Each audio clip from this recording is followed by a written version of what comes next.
بسم الله الرحمن الرحيم الحمد لله والصلاة والسلام على رسول الله صلى الله عليه وآله وسلم سلا توبة مورات لاقومنا توبة يا الله سبحانه وتعالى تلك صقانه بلنا حديث لاي رسول الله صلى الله عليه وسلم دمي ناقروت قال إبليس عليه اللعنة اندهاله يا ربي وعزتك لا أزال أغويهم ما دامت أرواحهم في أجسادهم يسول جوتشن طلاتوچه ናቸው ስለዚህ ሩሃቸው በአካላቸው እስካለ ድረስ እኔ እነሱን ከመወስወስና ከማጥመም አላቆመም ብሎ አለ ይላሉ فقال الله تبارك وتعالى وعزتي وجلالي بلقنا يملاለው بكفتا يملاለው لا أزال أغفر لهم ما استغفروني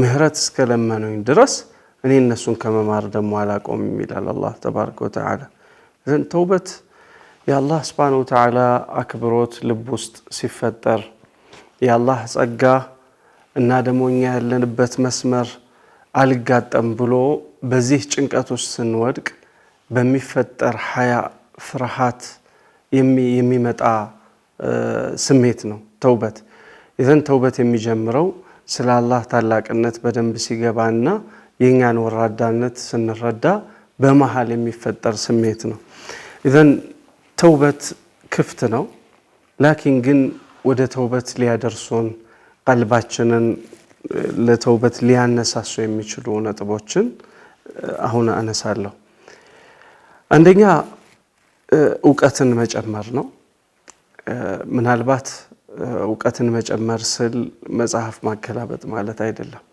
የነገሮችን ውስጠት መረዳት ማለት ነው የምንሰራው ወንጀል ምናልባት ለጥቂት ደቂቃዎች የሚኖረውን ደስታ ስሜታችን ያንን ይሆናል የሚነግራን ነገር ግን መጪው ጊዜ ላይ የሚፈጥርብንን አደጋ የምንወድቅበትን ችግር ከአላህ ጋር የሚያጣላንን ማጣላት ከአላህ ጋር ምን ያህል ደረጃ እንደሚያዳርሰን የወንጀላችንን ውጤት መጨረሻውን ፍጻሜውን የዛሬውን ደስታ ሳይሆን ያንን አልፈን ማየት የምንችልበት ዕውቀት ቀልባችንን ከሚያቀጥኑና ወደ ተውበት ከሚመሩን ነገሮች መካከል ነው ኢማም ኢብኑ አልጀውዚ ረዲየላሁ ተዓላ ዐንሁ ምን ይላሉ የሰው ልጅ እንደው መለየት ቢችል ይላል ለው መየዘል ኢንሳን የሰው ልጅ መለየት ቢችል ስሜቱን በመወጣትና ከዚያም ቀሪውን ጊዜውን በጸጸትና በብስጭት በማሳለፍ መሃል ከዚያ በኋላ ደግሞ ቀጥሎ የሚመጣው ደግሞ አደጋን ቢያቅ ኖሮ ዱንያ በሙሉ ቢሰጠው አንዲት ወንጀልን ለመፈጸም ፈቃደኛ አይሆንም ነበር ይላል ወላኪን ሰዎች በስሜት በሚዋጡበትና ስሜታቸውን መቆጣጠር በሚሳናቸው ጊዜ የነገሮችን ውጤት መረዳት የሚችሉበት አእምሯቸው ይዘጋል እዚያ በኋላ ፍጻሜው ምንም ይሁን ምን ወደ ወንጀሉ መዞራቸውን አያቆሙ ኢዘን ሁሉ ጊዜ ከዕልም ጋር ከዕውቀት ጋር ከማስተዋል ጋር ከሐሳብ ጋር የምንኖር ሰዎች ከሆነን ወደ ተውበት የበለጠ የተጠጋና ከወንጀል የበለጠ የራቀን ሰዎች ነው ምን ሆኖ ማለት ነው ሁለተኛው ተውበት ማድረግም ሆነ ሌሎች የዱንያም የሆነ የአኺራ ጉዳዮቻችን ላይ መጠጊያችን መሸሻችን መሆን ያለበት አላህ Subhanahu Wa Ta'ala ኢዘን ድጋፍ እንዲሰጠን ወደሱ እንዲመልሰን የወንጀል ፍላጎታችንን እንዲቆርጥልን ወደሱ የመመለስ ፍላጎታችንን እንዲጨምርልን በሱና በእኛ መሃል እርቅ እንዲፈጥር ልመናና የሱን እገዛ መፈለግ ይጠበቅብናል ومن يعتصم بالله يهدي قلبه الله تبارك وتعالى እንዳለው በአላህ Subhanahu Wa Ta'ala ያዕትሳም ያደርግ በአላህ የሚጠበቅ ሰው አላህ ቀልቡን ይመራለታል يهدي قلبه يعني قلبون ይመራለታል ኢላላህ ተባረከ ወተዓላ። ኡድዑኒ አስተጂብ ለኩም ብሎናል። ዱዓ አድርጉኝ፣ ለምኑኝ፣ ዱዓችሁን እቀበላለሁ ብሏል። ዘን ያ ረቢ እውነተኛ ንጹህ የሆነ ተውበትን ስጠኝ፣ ወደ አንተ መልሰኝ፣ የሚሄድበት መንገድ አላስደስተኝም፣ አቅም አጥቻለሁ፣ አግዘኝ፣ ወደ አንተ መመለስ ፈልጋለሁ ብለን ተማጽኗችንን ወደ አላህ ሱብሓነሁ ወተዓላ ማድረግ ይገባል። ሐዲስ ላይ ረሱሉላህ ሰለላሁ ዐለይሂ ወሰለም በጣም በተደጋጋሚ ከሚያደርጓቸው ዱዓዎች መሃል ረቢ ግፊር ሊ ወቱብ ዐለየ ኢነከ አንተ ተዋቡ ረሒም፣ ጌታ ሆይ ማረኝ፣ ተውበትም ስጠኝ፣ ወቱብ ዐለየ ተውበትም ስጠኝ፣ አንተ በጣም ተውበት ተቀባይ በጣም መሐሪ ነህ ብለው ይሉ ነበር ነቢዩ ዐለይሂ ሰላቱ ወሰላም። እዚህ ሐታ እሳቸው እንኳን ተውበት ለማድረግ ወደ አላህ ለመጠጋት ካሉበት ደረጃ ጋር የአላህን እገዛ ይፈልጋሉ። በወንጀል ትብታብ ውስጥ ያለን የታሰርን የተጠፈነግን ሰዎች ደግሞ በይበልጥ ወደ አላህ ሱብሓነሁ ወተዓላ መቅረብ እንድንችልና አቅም እንድናገኝ ሁልጊዜ ልመናችንን አላህ ንጹህ ተውበት እንዲሰጠንና ወደሱ እንዲያስጠጋን ከመረጣቸው ባሮቹ እንዲያደርገን ሁልጊዜ ልመና ማድረግ ይጠበቅብናል። ሌላው ማሰብ ያለብን ነገር የአላህ ሱብሓነሁ ወተዓላ አዛብ የአላህ ቅጣት እንደ ቀላል የሚተው ነገር አይደለም። ሰዎች ምናልባት አጀል ፊት ለፊታችን አለ፣ በቀጠሮ የምንኖር ሞት የተፈረደብን ሰዎች ነን። አሁን አንድ ሰው ፍርድ ቤት ሄዶ በሰው አካል የመፈጸም ችሎታ አቅም የሰው ሩህ በእጁ የሌለ የፍርድ ቤት አካል ሞት ወስኜብሃለሁ በዚህ ቀን ትሞታለህ ብሎ ቢመድብ ሁላችንም ከዛን ቀን በኋላ የምናስበው ሁኔታችንን ለማስተካከልና ጥሩ ፍጻሜ እንዲኖረን ነው ልናስብ የምንችለው። ማአነሁ ይሄ ውሳኔ ሊፈጸምም ላይፈጸምም የሚችል ከመሆኑ ጋር አላህ ተባረከ ወተዓላ ረቡል ዒዛ በእኛ ላይ የደነገገው የሞት ውሳኔ ከመፈጠራችን በፊትም የተደነገገ ውሳኔ ነው። ሁሉም ነፍስ ይሞታል፣ አላህ ፊት ይቀርባል፣ በሰራውም ስራ ይቀጣል። ኢዘን የአላህን ቅጣት ምናልባት አሁን እንደምናስበው አይነት ሊታለፍ የሚችል ማምለጥ የምንችለው በዘዴ መሸወድ የምንችለው አድርገን የምናስብ ከሆነ ይህ በጣም ቀልባችን የመጥቆሩና የመበላሸቱ ምክንያት ነው። ስለዚህ ሁሉም ስራችን ፍጻሜው ቅጣቱ በአላህ ሱብሓነሁ ወተዓላ በኩል መምጣቱ አይቀርም። ስለዚህ ቅጣቱን ሁልጊዜ ልንፈራ ይገባል። አላህ ተባረከ ወተዓላ ወዩሐዚሩኩም ላሁ ነፍሰህ፣ አላህ ነፍሱን ያስጠነቅቃችኋል ይለናል። ፍሩኝ፣ እኔ ኃያል ነኝ፣ እኔ እቀጣለሁ፣ ከኔ የሚያመልጥ የለም፣ ከኔ ማለፍ የሚችል የለም እያለ አላህ ሱብሓነሁ ወተዓላ በቅጣቱ ያስፈራራናል። ምናልባት የአላህን ቅጣት አኺራ ላይ እየጠበቅን ከሆነ ምናልባት የአላህ ቅጣት ከጫማችን ማሰሪያ የቀረበ ሆኖ አጠገባችን ሊገኝ ይችላል። ሐዲስ ላይ ረሱሉላህ ሰለላሁ ዐለይሂ ወሰለም ምን ይላሉ? ለም ተዝሀር ልፋሒሸቱ ፊ ቀውሚን፣ በሰዎች መካከል ፋሒሻ ሁሉም አይነት ኃጢአት ወይንም ዝሙት የተንሰራፋ ከሆነ ይህም በሰዎች መካከል የታወቀ ከሆነ ኢላ ፈሻ ፊህም ጣዑን፣ በሽታ ወረርሽኝ አላህ ሱብሓነሁ ወተዓላ በሰዎች ላይ ይፋ ያደርጋል ያመጣል ይላሉ። ብዙ አይነት በሽታዎች ይመጣሉ።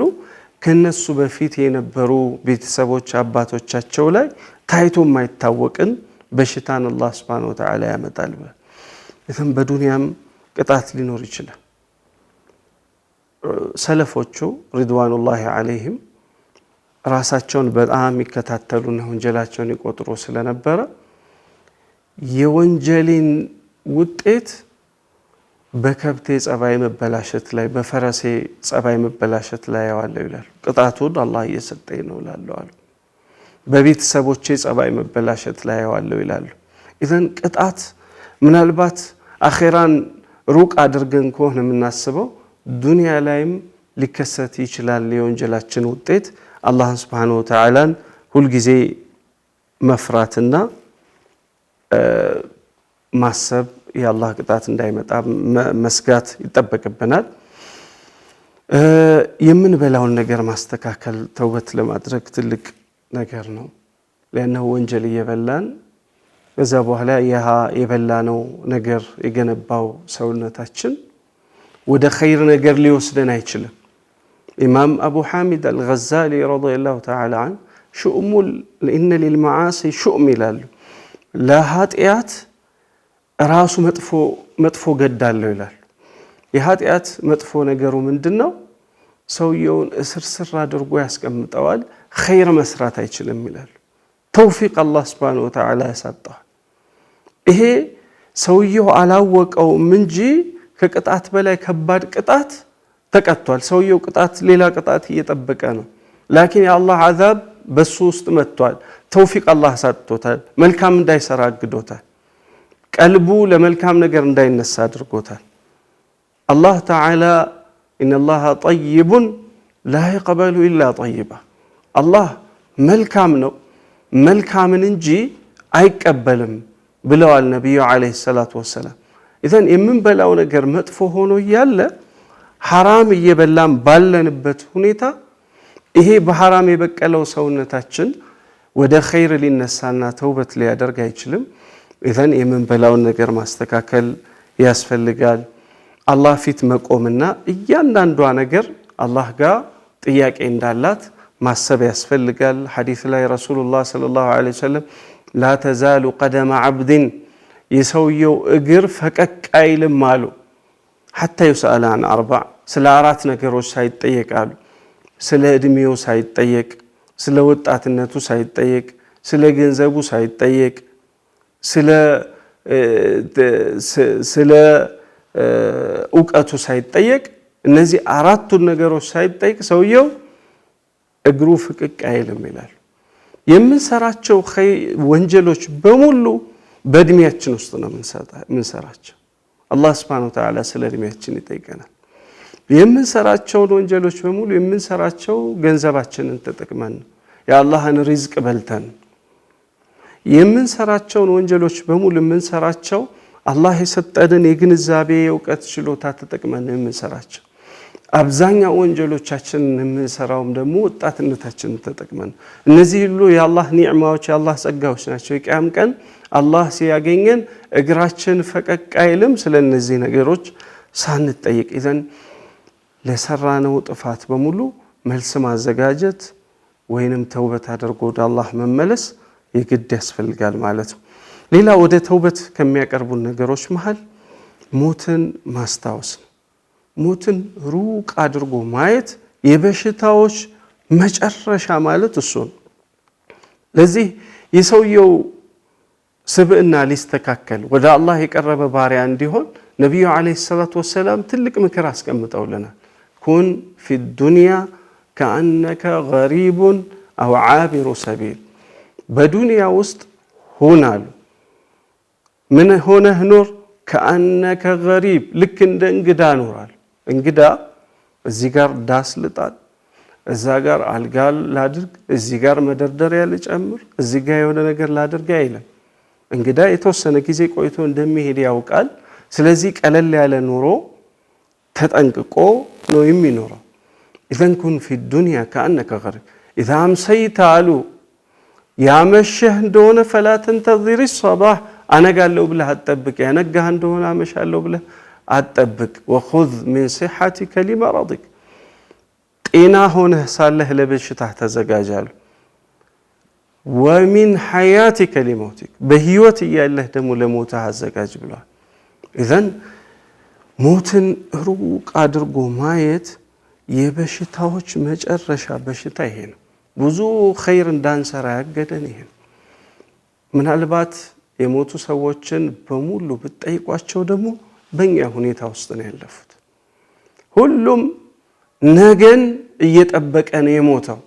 እሞታለሁ፣ ቀጠሮ ይደርሷል፣ በዚህ ሰዓት እሄዳለሁ፣ ሻንጣዬን ሸክፌያለሁ፣ ተዘጋጅቻለሁ፣ ቲኬት ቆርጫለሁ የሚባል ነገር የለውም። ሞት የመጣ ጊዜ ይዞ መሄድ ብቻ ነው። ኢዘን ሞትን ማሰብ ተውበት ለማድረግ እንድንጣደፍ ከሚገፋፉን ነገሮች መሃል ነው። ሌላው መጥፎ ጓደኛ መራቅ ጓደኛ መቀየር የለመድነውን የኃጢያት አየር መሸሽ መራቅ መጠየፍ አየራችንን መልካም ቦታ ማድረግ ሐዲስ ላይ ረሱላህ ሰለላሁ ዐለይሂ ወሰለም እንዳሉት ኢነማ መሰሉል ጀሊስ السوء የመጥፎ ጓደኛና የመልካም ጓደኛ ምሳሌያቸው ልክ ሽቶ እንደሚሸጥና ወናፍ እንደሚያነፋ ሰው ነው ወናፍ የሚነፋ ሰው በጣም የሚያስጠላ ሽታን ይሰጣል ሽቶ የሚሸጥ ሰው ደግሞ ወይ ይቀባሃል ወይ ትገዛዋለህ ወይ ደግሞ አው تجد منه ريحا طيبة መልካም ሽታን ታገኛለህ ብለዋል በሌላ ሐዲስም ላይ ረሱላህ ሰለላሁ ዐለይሂ ወሰለም الدين الرجل على دين خليله ሰውየው በወዳጁ እምነትና ጠባይ አይነት ነው የሚሆነው ሰውየው እንደ ውሎ ነው የሚሆነው ውሎ መልካም የሆነ ሰው ወደ መልካም ለመሄድ ቀላል ነው የሚሆነው ላኪን ግን ውሎ የተበላሸ ሰው ወደ መልካም መመለስ በጣም ያቃተው ነው የሚመጣው ማለት ነው ሌላው የአላህ Subhanahu Wa Ta'ala ምህረት በጣም መተማመንን ማብዛት ወይም ደግሞ ክጃሎቱን ወደ ምኞት ወደሚባል ደረጃ ማድረስ አላህ መሐሪ ነው ይያሉ ራስን ማታለል ማቆም ያስፈልጋል